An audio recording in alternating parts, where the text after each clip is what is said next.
Lição 6: Expressando palavras honestas. Sejam bem-vindos a mais uma lição no canal Gotas de Teologia Pentecostal. Eu sou o pastor Isaac e apresento a vocês mais uma lição da Escola Bíblica Dominical Expressando Palavras Honestas. Se você gostar do meu trabalho, dê o seu like, inscreva-se também no meu canal para que outras pessoas sejam abençoadas através da palavra de Deus. Expressando palavras honestas. Texto áureo. Seja, porém, o vosso falar sim, sim, não, não, porque o que passa disso é de procedência maligna. Mateus capítulo 5, versículo 37. Verdade prática. Fazer um juramento ou uma promessa é algo muito sério. Por isso, o cristão deve cuidar para não prometer ou votar aquilo que não vai ter condições de cumprir. Leitura bíblica em classe. Mateus capítulo 5, versículos 33 ao 37. Outro sim, ouvistes que foi dito aos antigos: não perjurarás, mas cumprirás teus juramentos ao Senhor. Eu, porém, vos digo que, de maneira nenhuma, jureis nem pelo céu, porque é o trono de Deus, nem pela terra, porque é o escabelo de seus pés, nem por Jerusalém, porque é a cidade do grande rei. Nem jurarás pela tua cabeça, porque não podes tornar um cabelo branco ou preto. Seja, porém, o vosso falar sim, sim, não, não, porque o que passa disso é de procedência maligna. Introdução. Os juramentos sempre estiveram presentes na sociedade. Eles são o compromisso que a pessoa assume publicamente de que cumprirá realmente aquilo que prometeu. Nas Escrituras, os juramentos são de dois tipos: aqueles feitos por Deus e aqueles feitos pelos homens. Quando Jesus ensina que o nosso falar seja sim, sim, não, não, porque o que passa disso é de procedência maligna, ele condena o uso indiscriminado, leviano ou evasivo do juramento que prevalecia entre os judeus.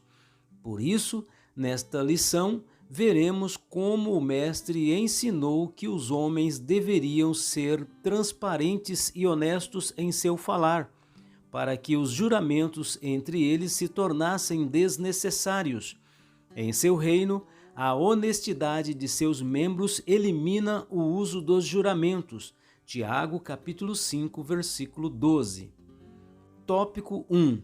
Não devemos jurar nem pelos céus, nem pela terra. Ponto 1. A lei do juramento. De acordo com o dicionário bíblico Wycliffe, a lei mosaica enfatizou a natureza obrigatória dos juramentos, Números capítulo 30, versículo 2, e decretou o castigo para o perjurador, aquele que faz um juramento falso, Deuteronômio capítulo 19, versículos 16 ao 19, 1 Timóteo capítulo 1, versículo 10. O falso juramento de uma testemunha ou uma falsa afirmação com relação a uma promessa ou a alguma coisa encontrada exigia uma oferta pelo pecado. Levítico capítulo 5, versículos 1 ao 6, capítulo 6, versículos 2 ao 6. A lei enfatizou a seriedade dos juramentos. Êxodo capítulo 20, versículo 7, Levítico capítulo 19, versículo 2, Zacarias capítulo 8, versículos 16 e 17, e proibiu o juramento por deuses falsos. Josué capítulo 23 e versículo 7, Jeremias capítulo 12, versículo 16, Amós capítulo 8, versículo 14. Ponto 2. O propósito da lei do juramento. O propósito do juramento antes era benéfico, tinha o objetivo de descobrir a verdade. Tratava-se de um apelo solene que o adorador fazia a Deus. tendo consciência de que ele era o grande juiz onisciente e onipotente, dono de tudo, que esquadrinhava os corações de todos os homens. 1 Crônicas, capítulo 28, versículo 9, Jeremias, capítulo 17, versículo 10, e que revelava o íntimo de cada um, a verdade e a sinceridade presentes no espírito do homem. Os juramentos nas Escrituras são de dois tipos, aqueles feitos por Deus e aqueles feitos pelos homens. Ponto 3. Não jureis nem pelo céu, nem pela terra. O estratagema dos escribas e fariseus quanto ao juramento pode ser notado quando eles diziam que qualquer voto que o adorador fizesse usando o nome de Deus estaria vinculado àquele juramento, mas um voto feito sem que fosse pronunciado o nome de Deus era de menor valor e, nesse caso, não precisava ser cumprido. Foi contra esse procedimento dissimulado e hipócrita que Jesus os confrontou. Mateus capítulo 23, versículos 16 ao 18. Essa tenuidade de classificações feitas pelos escribas e fariseus entre os votos obrigatórios e não obrigatórios não tinha qualquer base. Para Jesus, quem jurasse pelo céu teria de cumprir seu juramento, pois eles foram feitos por Deus. Gênesis 1:1. E a terra era o estrado dos seus pés. Isaías 66:1. E Jerusalém era a cidade do grande Deus. Salmo 48, versículo 3. A conclusão é que qualquer juramento feito usando alguns desses elementos teria de ser cumprido, pois neles o nome de Deus estava envolvido. Um cristão verdadeiro e sincero que tem o coração transformado pelo Evangelho não precisa invocar qualquer elemento como céu e terra para afirmar que o que está dizendo é a verdade, posto que na essência a verdade está no íntimo do seu coração, no qual não há mentira, engodo ou engano. Salmo 15 e versículo 2, Salmo 24 e versículo 4, Provérbios capítulo 8, versículo 9, Malaquias capítulo 2, versículo 6, Miqueias capítulo 6, versículo 8. Tópico 2. Nossas palavras devem ser sim e não. Ponto 1. Como deve ser o nosso falar? Tomar cuidado com o que se fala é valioso demais. Esta atitude declara que tipo de pessoas nós somos. Um cristão verdadeiro sempre procura falar com verdade e sabedoria. Com muita propriedade, o sábio rei Salomão falou que a morte e a vida estão no poder da língua. Provérbios capítulo 18, versículo 21. Jesus foi bem categórico quando afirmou que pelas palavras alguém pode ser justificado ou condenado. Mateus capítulo 12, versículo 37, o que nos impele a ter cuidado no nosso falar. Um cristão cheio das verdades divinas terá um falar verdadeiro e reagirá contra todo tipo de falsidade e mentira. Jesus exige honestidade o tempo todo, esteja um homem sob juramento ou não. Não há padrão duplo para o cristão. Ponto 2. O sim e o não na vida de Paulo. Há situações em que empregamos a nossa palavra e por algum motivo não conseguimos realizar o que dissemos ou planejamos. Em 2 Coríntios capítulo 1, versículos 12 ao 24, há o relato de um episódio que ocorreu com o apóstolo Paulo. Ele fez planos de visitar os irmãos da igreja de Corinto, porém, por diversas vezes foi impedido e as coisas não saíram como havia planejado. 2 Coríntios capítulo 1, versículo 6, Romanos capítulo 1, versículo 10, capítulo 15, versículo 22 e 1 aos Tessalonicenses capítulo 2, versículo 18. Por isso, seus acusadores se valeram da situação para fazer graves e sérias acusações contra Paulo, dizendo que ele não era confiável. Paulo refuta seus opositores, dizendo que não era o tipo de pessoa que diria sim quando na realidade queria dizer não. O apóstolo toma Deus como sua fiel testemunha e explica o motivo pelo qual não tinha ido logo fazer essa visita, que era para poupar os irmãos.